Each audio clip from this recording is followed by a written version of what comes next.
We're to get moving here since we gave it a few minutes, and if you're late, you're late.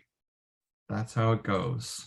I'm going to share my screen most of this presentation, so just make sure that you're paying attention. You don't have to keep your camera on. I always say that if you guys have questions, feel free to interrupt me at any point. If you'd like to. If not, you can hold your questions for the end. You can also put them into the chat. We had I had the freshmen from 6:30 to 7:20 or so. They did a good job. They put some questions in the chat, which worked really well for a discussion at the end. I'll try not to talk your ears off too much, but we'll get into it here in a moment. And I'm going to get set up.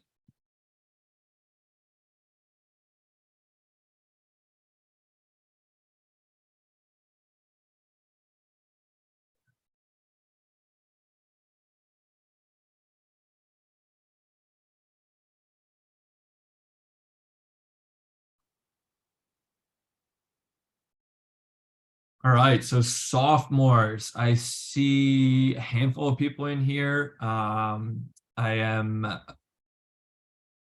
familiar with a few names, but by all means, please introduce yourself to me if you do see me at any practices or anything like that. I try and do my best to put faces to names. We have a lot of players and a lot of teams now at NLSA, but I always like to know who is serious about this process throughout the recruiting journey, and having those conversations with you guys in person is fun.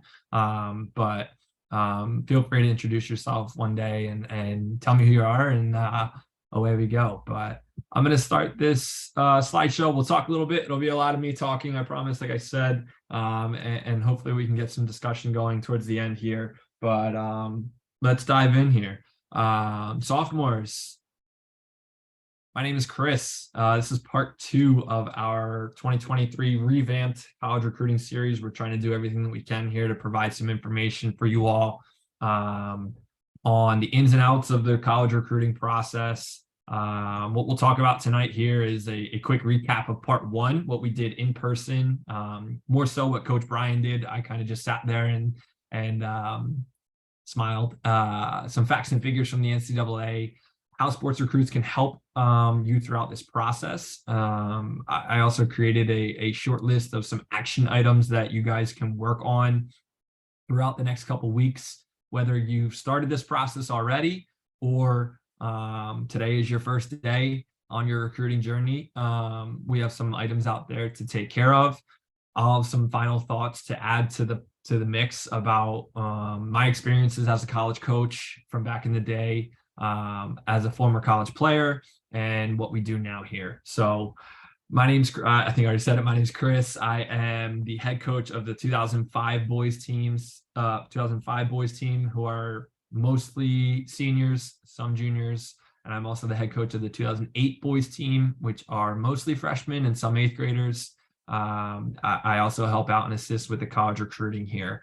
So what we did a couple weeks ago with Coach Brian was he pretty much reviewed what the landscape of the recruiting process looks like at this point and this stage.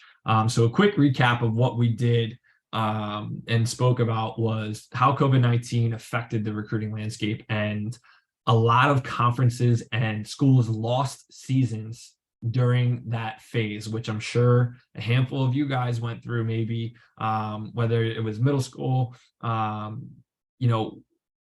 NCAA and a lot of conferences offered players an extra year of eligibility, whether or not they took it. So they were able to take that 5th year. Maybe they were getting their master's degree. Maybe they were in school for 6 years. They could play soccer.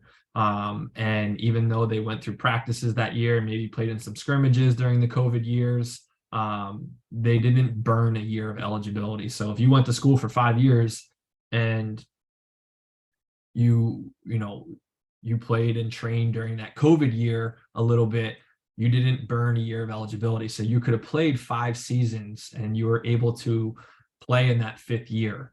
The next piece that has changed the landscape a little bit is the transfer portal. So the NCAA transfer portal just recently changed its allowance for a player to pretty much release themselves into this transfer portal. So they can say, hey, I don't, I want to transfer schools. Before this new rule went into effect, they had to ask their college coach for authorization to go talk to another coach or another program. The coach had to sign off on it and said, yep, best of luck, here you go. Now the student athlete is in control, and that coach does not have to authorize the school talking to them. Another coach can't approach a player at another school and say, hey, I'd love you to come play for me. But the players can put themselves in a transfer portal now, and that portal now is accessible for all college coaches, whether it's Division I, II, or III, and players can pretty much be recruited throughout that portal as they're actively in college on a team. So that's changed the landscape a little bit. Coach Brian actually gave us a very interesting stat. Was the 2022 fall season for the Johns Hopkins women's soccer team. At one point, there was 8 starting players on that field that were Division I transfers. And Johns Hopkins is Division III at women's soccer. So that's just an interesting piece there for that part. The international influence of recruiting has changed, especially at the Division I and II levels, where you're getting a heavy mix of foreign student athletes wanting to come to school to play college soccer and get a degree in America. And like I said, you're seeing a lot at the more D1 Division II level. Division III, there's minimal impact. But now, even on the women's side, we've seen a little shift that there's been an increase of those international players. And ultimately, those international players could potentially take American roster spots, which is just a trickle-down effect that affects the recruiting for you guys. And the coaching carousel, which, every year this has been historically in there. Coaches get fired, unfortunately. Coaches retire. Coaches get promoted. Coaches take new jobs. Coaches change careers.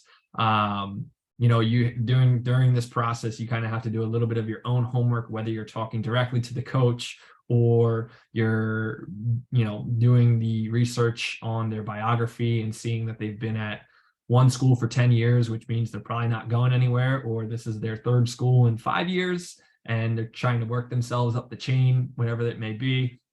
Just know that some of these factors are affecting the landscape that we called it of the recruiting process for you guys right now. Some NCAA facts and figures that we always like to remind everyone out there. On the girls' side, you see about almost 400,000 high school girls soccer players, and only 7% or so go on to compete at the NCAA level. On the boys' side, you have a larger number, over 450,000 student athletes playing soccer in high school, and only 5.5% really go on to play at the NCAA level, whether it's Division I, II, or III.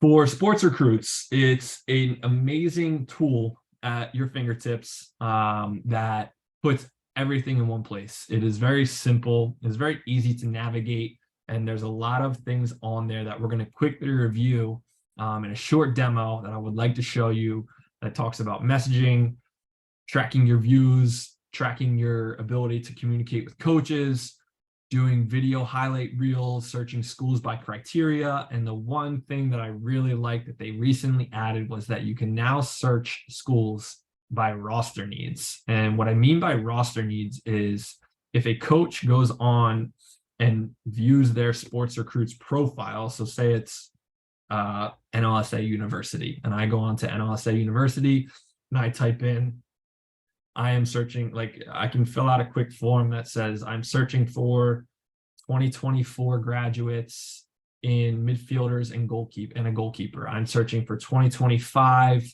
defenders and forwards, and 2026 I'm open to everyone, which is pretty unique because now this shows that you guys can actually search schools through this process of being able to see what teams rosters are out there. So I created myself on here as a player so you guys could kind of see, excuse me, so you could see what I see from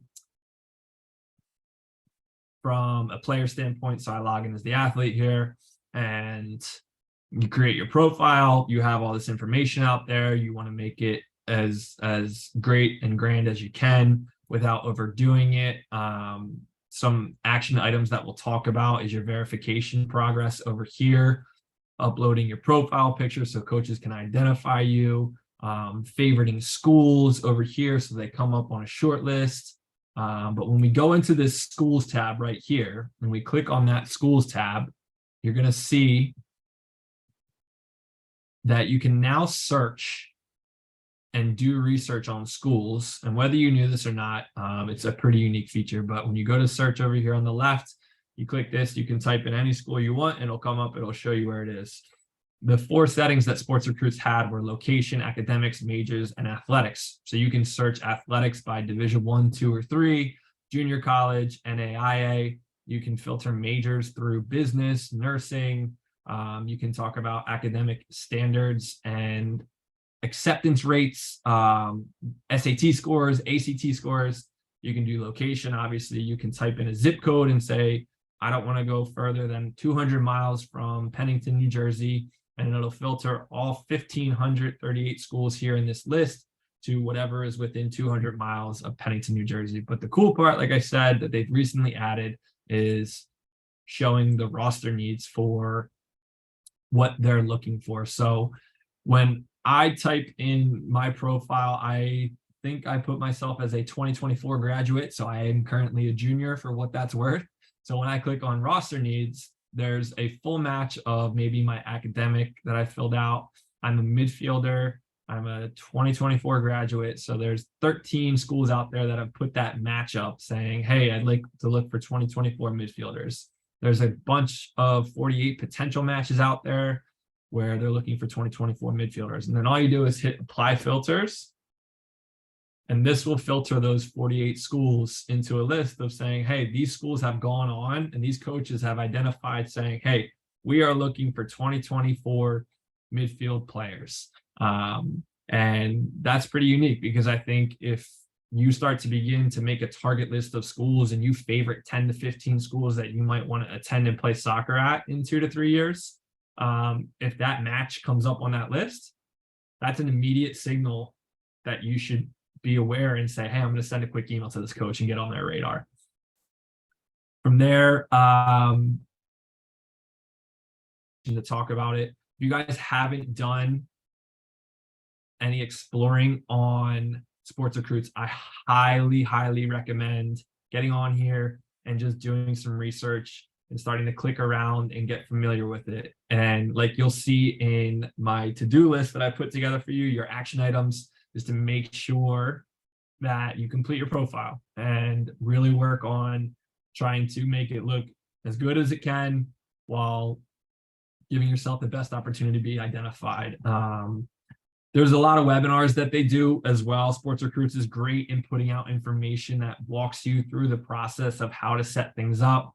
They talk about college coaches and how to message them, what you should do at tournaments, maybe preparing for a visit, whether that's an unofficial one or an official one, how they help with video, even the college admissions process. They do a really good job of making sure that you have information at your fingertips. You can type in Sports Recruits webinars. It'll come up in Google, but just take a look at this, this link. If you go back and watch this presentation, you can click on the link. You'll be able to access those webinars. So some action items for you guys over the next couple of weeks. Like I said, if this is the first thing you're doing to prepare and begin your recruiting process, great. I'm glad you're here. If you started already, some of these things might be repetitive or good reminders for you.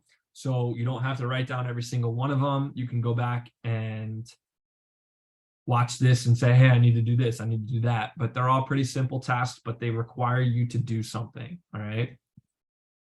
First thing we want to do is make sure that our Sports Recruits profile is through the verification process. And there's 4 simple steps on there.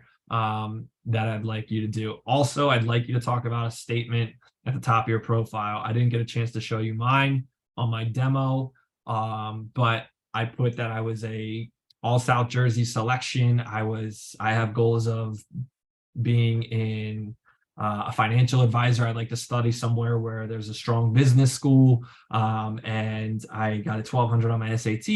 All these things are also on your profile, but a strong, personal, compelling statement at the top of your profile, I think, puts you in a category where it says to a coach, oh, this kid, is taking this seriously, and they want to do something for trying to stand out against the pack, right? And the first thing you can do is say, hey, this is what I want to do.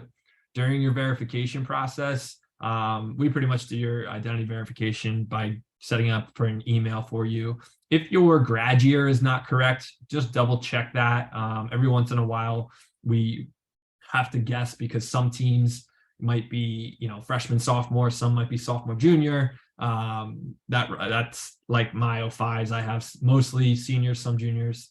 My 08s, I have some freshmen, some eighth graders. So just make sure your grad year is correct. Put your profile picture up there. Do a soccer headshot, whatever it may be. Just make sure that a coach knows what you look like. I think that goes a long way. And then make sure that your position's filled out. Another action item you can do is to start to upload your stuff, your academic profile, whether it's transcripts, whatever you have, your GPA from your freshman year. Now that you're into your second year of school, you should have access to get this information either from your student portfolio or some type of login on the back end of things where you can access your grades and your GPA and your class rank. If you have taken any PSAT scores, maybe upload them, or at least just write them on your profile, and consider registering to take the PSAT. It helps as a guideline for those schools in the future that you're going to apply to as a baseline for kind of where you might need to work on. Hey, I need to get better in math. I didn't score well in the PSAT in math. I need to work on math. It also helps identify some national merit scholars, which ultimately turn into potentially academic scholarships, and that's important. So we talk about a target list of schools. We say there's going, your target list of schools can be anywhere from 10 to 15 to 30 to 40. We don't want to put every school on the list because, you cast a very wide net. There's a lot of things that are going to occur and you might get lost in the organizational process, and we don't want that. If there's a school that you're interested in, and you know what you want to study and they have your major, that should be something on your target list, right? If there's a school, for lack of a better example, let's say you want to study food science. I've had this before, and school A does not have food science as a major. It's hard to put that on your list knowing that you're going to have to go to school A to study something different to eventually get into food science down the road, right? That might be chemistry. That might be, chef school is not a major, I don't think, but if you want to go the route of that, you have to go through chemistry. You have to find another major that aligns with what you want to do, and add these onto the target list, and you can start to rank them.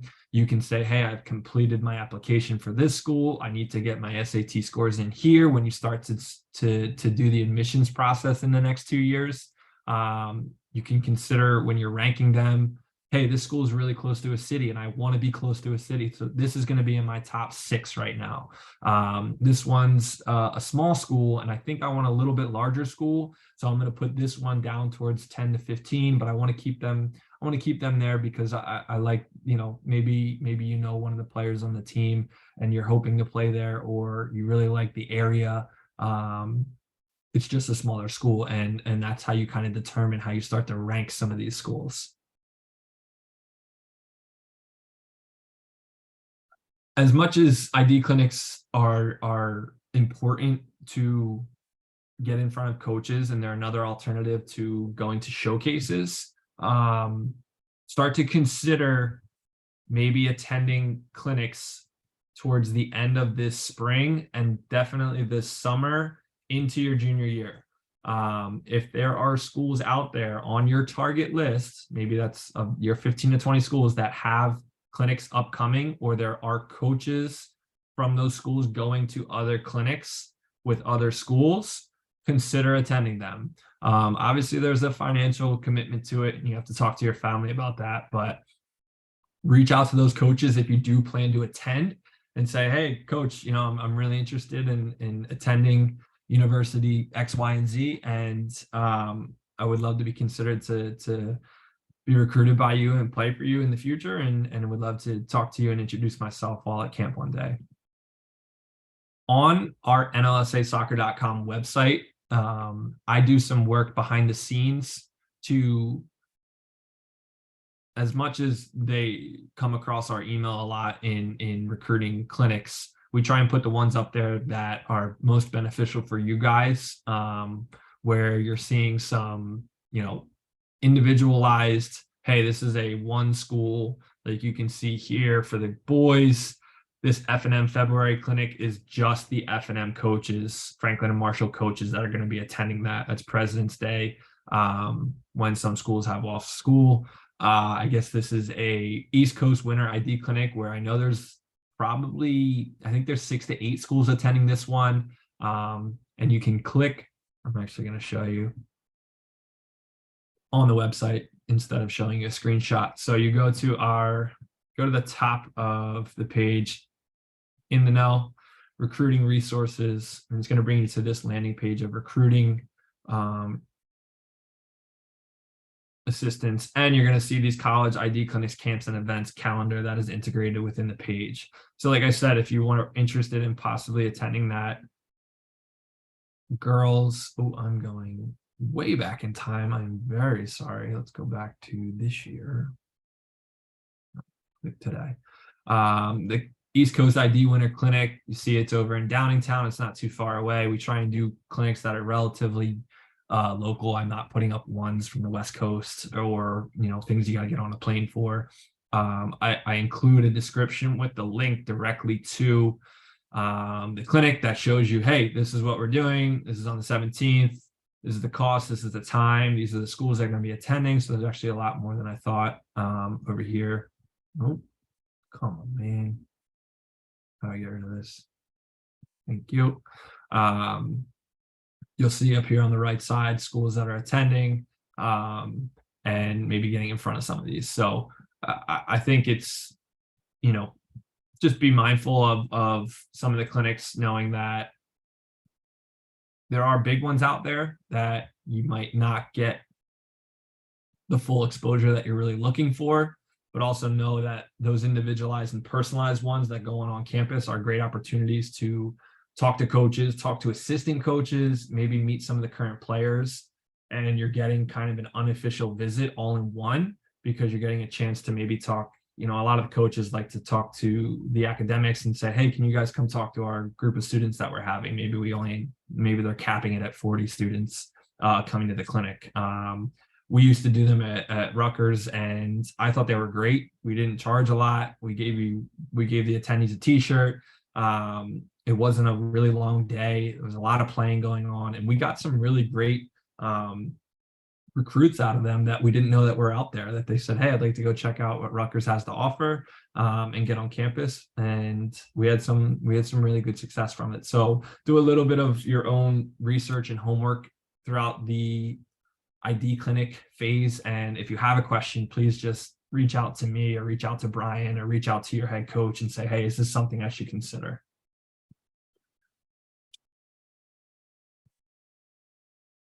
As you start to go now into your second half of your sophomore year, coaches will progressively start to watch.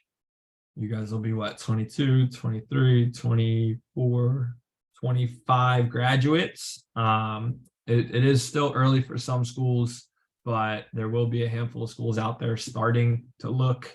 I think you should start messaging coaches, talking about upcoming tournaments that you'll be attending. We do everything that we can from the back end to make sure that our tournaments are listed on your sports recruits profile. So any coach that clicks on your profile when you message them can see that you'll be attending a tournament. But when you send those emails, you should be including information in them with your time, your field number, why you want to attend that school, what your interest in the soccer is. Make them personalized. Don't just write, hey coach, please come see me play. These are my field numbers. Have a nice night. Sincerely, Chris. Right? You didn't separate yourself by any means. You didn't talk about the school. You weren't interested in what major. I see you had a lot of success recently. I'd love to add to that. I would love to be considered as part of the recruiting team. Do some things to try and separate yourself throughout this process. And it's as simple as writing an extra sentence or two when you're introducing yourself in your emails. Another action item, if you haven't already started to do this, this is important for freshmen and sophomores, is to fill out some recruiting questionnaires for any of the schools that you have on your lists. It's a great way to get into their recruiting databases, where you just fill out your name, your position, probably your high school, your grad year, where you're from, maybe your home address, maybe a phone number they might ask for, and that all goes into their recruiting database. And from there, you might receive some updates throughout the fall season, maybe the summer preseason, about what they're doing, how their season's going. You might get some, hey, this is our recruiting plan for, I guess we could say, the spring of 2023 and the summer of 2023. But if you get into those databases, you'll receive a little bit of a marketing email. You might get some things on ID clinics they might be attending or tournaments that they're going to be at. So just be mindful of that. It's a great way that you can say like, oh, I didn't know that Coach Jones was going to be at this upcoming tournament. That's great because they weren't listed on the attending coach's website. But because I got in that database and they sent an email, now I do know. I think it's important to take a walk through a college campus, and I think you'll get a good feel of like, oh, this place is cool. I could see myself walking through here in 3 years and going to class. If you can't get to a campus physically, I know with some showcase tournaments coming up, you guys might have the opportunity to stay over at a tournament. If you have some downtime and there's a school nearby that you're interested in, go check it out, right? Go walk through campus, go see what the vibe is in February, in March, when everyone's, it's a little cold, it's a little wet, see what it's like. You might be able to walk in towards the admissions department and set up a tour that day. You never know. It'll get you some good feedback on, the size of the campus, maybe the student population, where the school is in the location, and other things that will help you weigh your decision in the future. It's important to start to compile video highlights. I'm going to go back actually one item. If you have the opportunity coming up this fall, throughout your high school season, I know it's tough because some of your games are at the same time as college games. Try to get to some local games and watch college soccer live. I think if you've ever watched soccer on TV and then you watch it live, you'll see the difference. And I think that's true for any sports, but you'll quickly see the level of talent that there is across Division 1, 2, and 3, and how good the game actually is in college soccer. It'll give you some great feedback, and you could say, hey, I could definitely see myself fitting in here. I think I could compete with these players or these girls in a few years. I could definitely work really hard over the next couple seasons to fine tune what I need to fine tune to say like, hey, I could contribute to this program. Or it's like, whoa, these players are really good. I didn't realize how tough this is. It'll give you a good idea of what it really requires to play at the next level. Another item, start to put some highlights together. We always say that we want to create a reel that is not more than 3-4 minutes. Even 4 minutes is a lot, maybe 2-3 minutes of 4-star and 5-star clips that you want a college coach to see. and their immediate reaction should be like, oh wow, that was pretty good. I like that. That was impressive, right? We don't want to put something on there of, oh, that was a good long ball, I guess. You know, don't you want to try and find those clips throughout the game that show, hey, I did something really successful. That was a great tackle, or that was a great goal I scored off a corner and I was able to jump above my defender and finish, or I had a lot of composure in defending 1v1, you know, when it was with, you know, me and the attacking player on a breakaway and I was able to disrupt it. Anything that you think will stand out to be like, yeah, that was a great soccer movement or play that contributed to the success of my team, is a good thing. We don't want to just put every highlight of you winning a 50-50 ball in there, because yes, that's important, but 4 and 5 star clips, try to think in that moment. And if you have a question and you're unsure, let us know. Shoot us an email. Be like, hey, is this something I should put on there? I'll watch it and say, yep, great. Or say, can you find something a little different? So for June 15th, there are D1 coaches will be able to communicate freely with you at the end of your sophomore year, beginning of your junior year.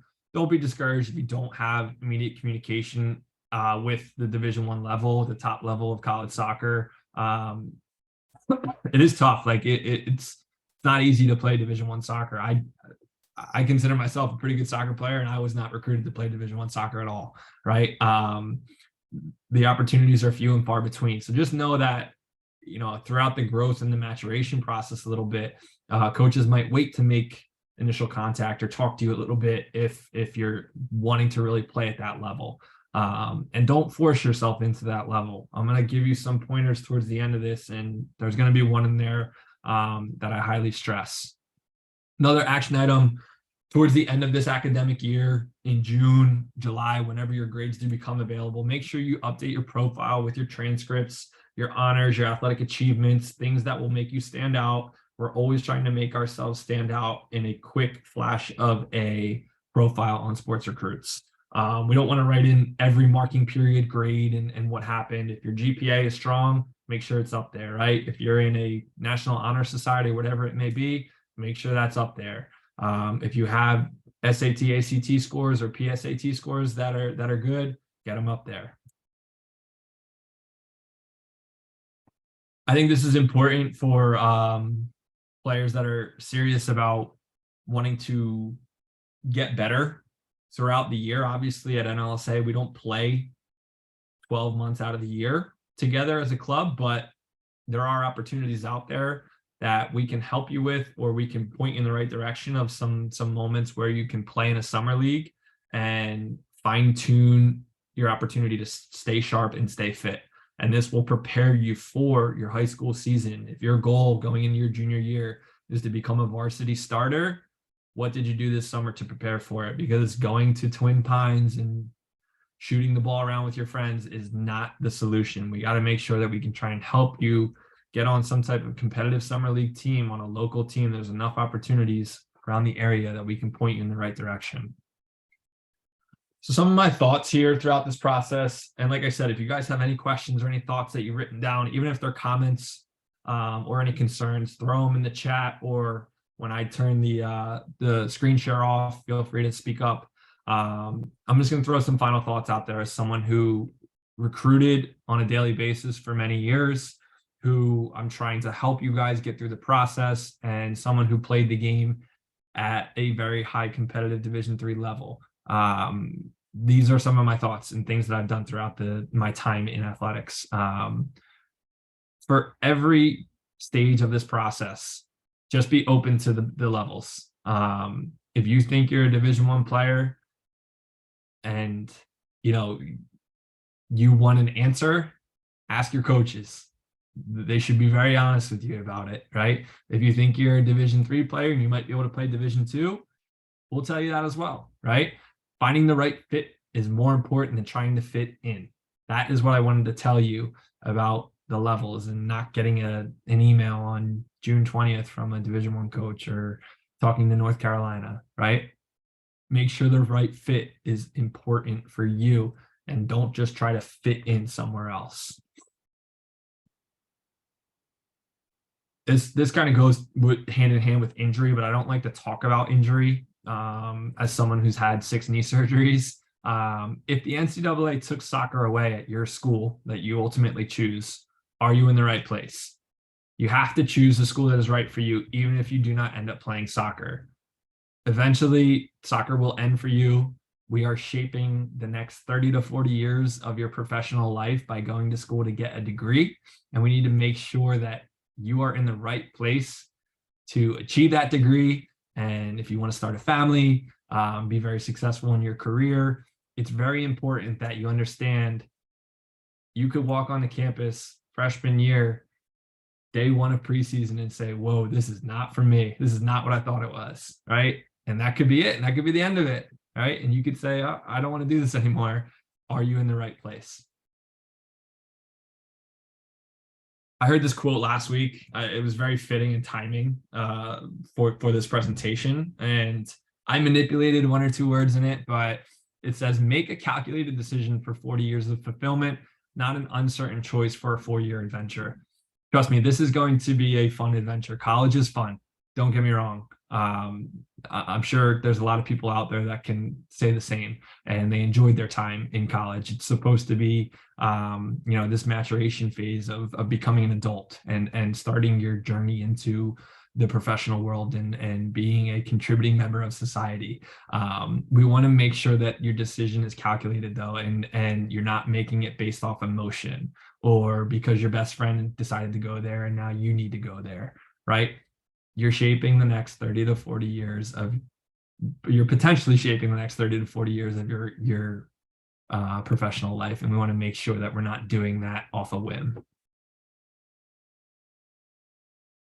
Don't rush throughout this process either. It's very fun when coaches contact you and you have these conversations and you go for visits and you're like, wow, this is great. This is awesome. No need to jump right into it and say, like, I need to make a decision right away. Take your time, weigh your options. We say, I told this to all my recruits when I used to recruit. I said, I really hope that your life has gone smoothly enough up until this point where this might be the most important decision that you might have to make. And it's important to figure out the best plan for you and not just make a decision because that was the first person that contacted me and they said I would have a roster spot. And then a year and a half down the line, they got 3 more recruits. And now I've suddenly fallen down the recruiting chart and, I'm not happy, right? Take your time, weigh your options, have the conversations with your family, understand that this process is long and it is fulfilling and fun, but there's no need to rush. First impressions make a big difference. And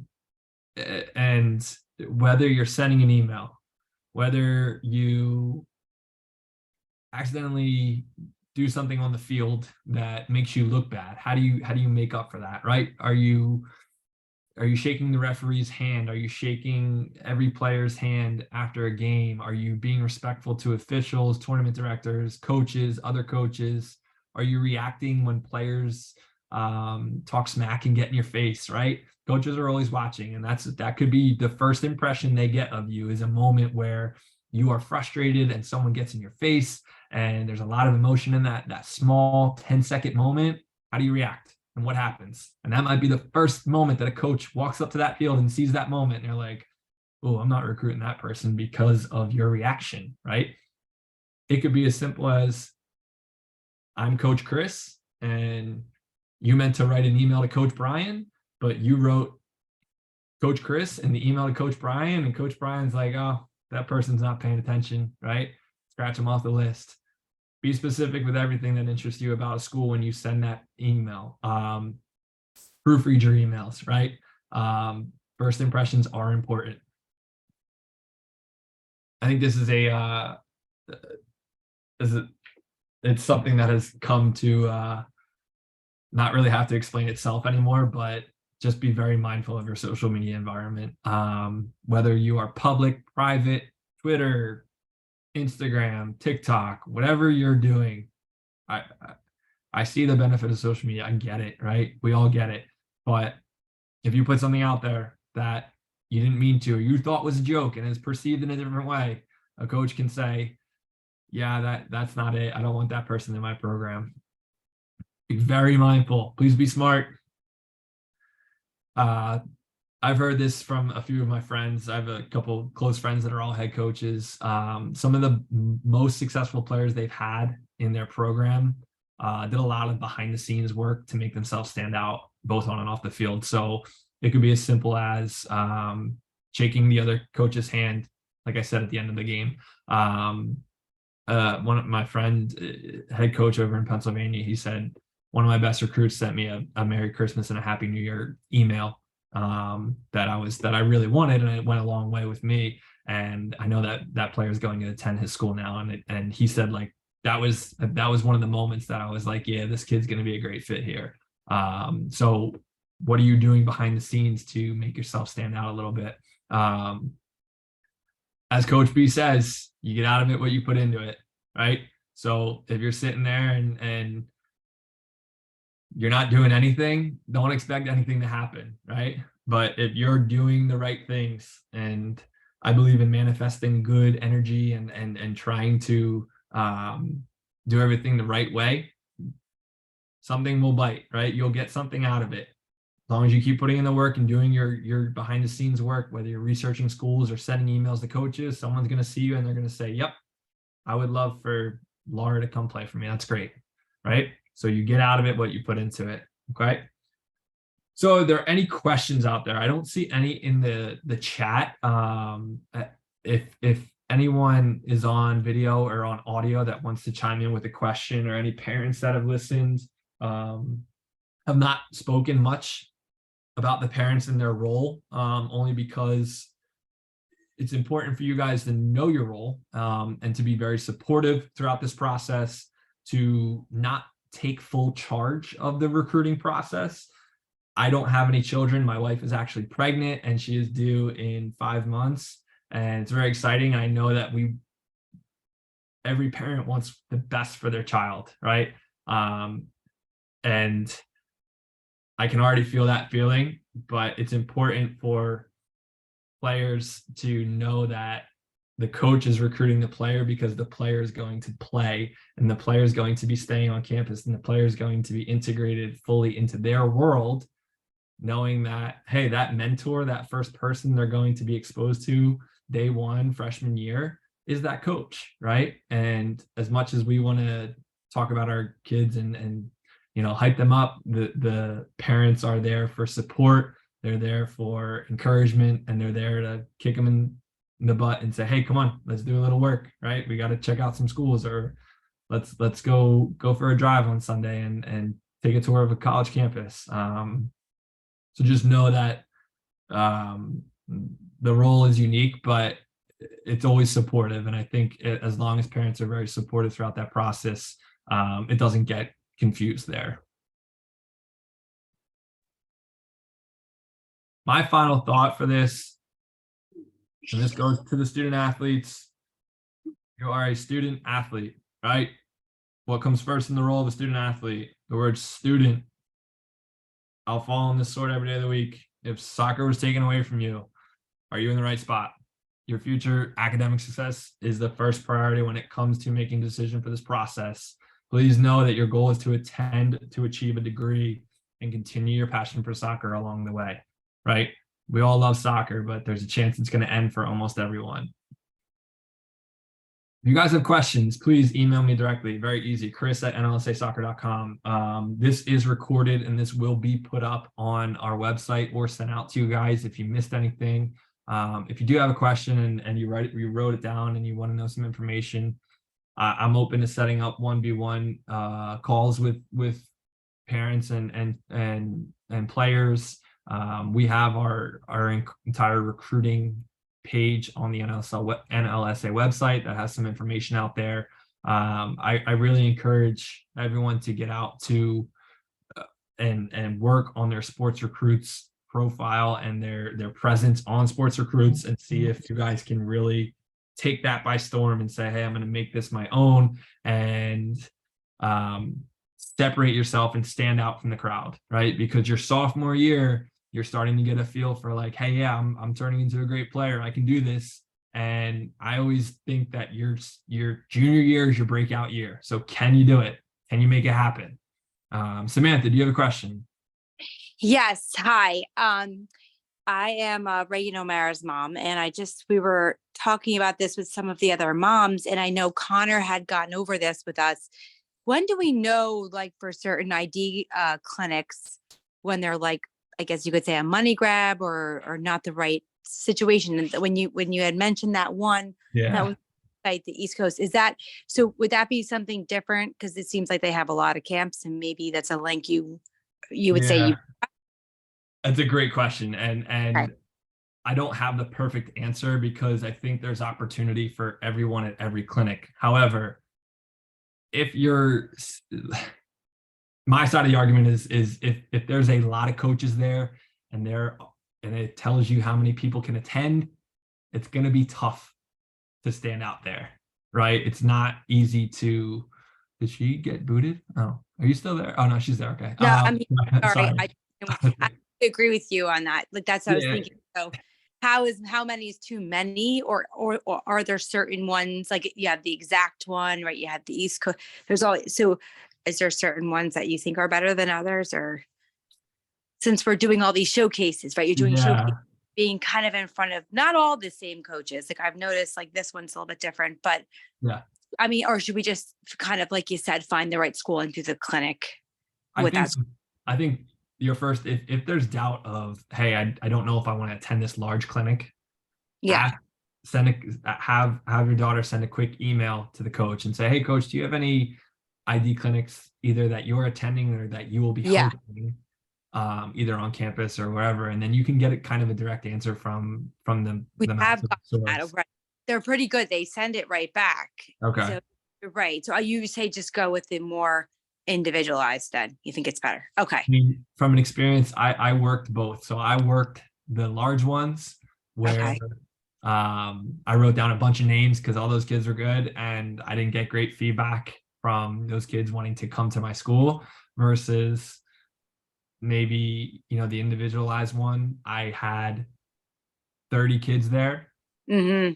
very Yeah. individualized because we had the head coach, me, and two or three other assistant coaches, five people there, and a couple players where it's a very more relaxed atmosphere. And And um, good. Yeah. Yeah. I mean, I'll fall on that sword, but I Yeah. think Okay. that's my answer without telling you exactly Yeah. what That's okay. originally. I just didn't know if there were certain ones that you would say, yeah, you know what, go with this one if you can. You want to do one a year or whatever. But that was the vibe we had. Spoke with Connor, and he said the same Yeah. thing. Okay. Yeah, and I think if you think you could find that moment, and if you have the conversation with the coach that maybe he's attending a little bit bigger one, and then Mm-hmm. you're attending, that might go a long way in that process. But if you're just going blind into it and not really having a game plan into a large clinic, Yeah. um, Yeah. Okay. that's where I would put up a barrier and just say, hold on, let's reevaluate the situation. But That makes sense. you can get recruited walking down the street, so you never know. So. Thank you. Of course, yeah, good question. What else? Anything else out there that I can assist with in the next couple minutes while we have 8 to 10 minutes left here? I appreciate you guys sticking on for this long and spending your lovely Monday night with me here.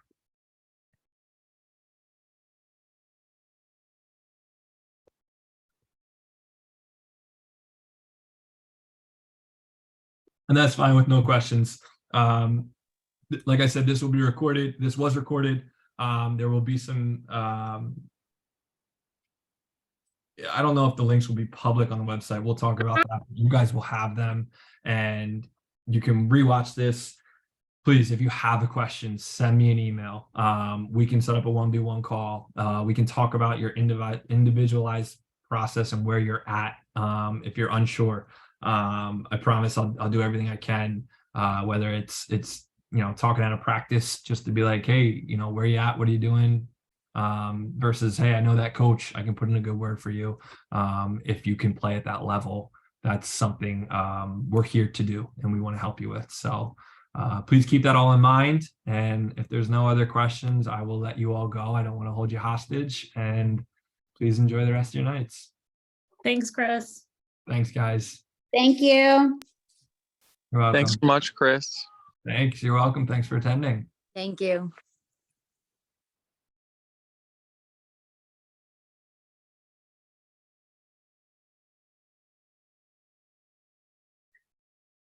Can I ask you a quick question?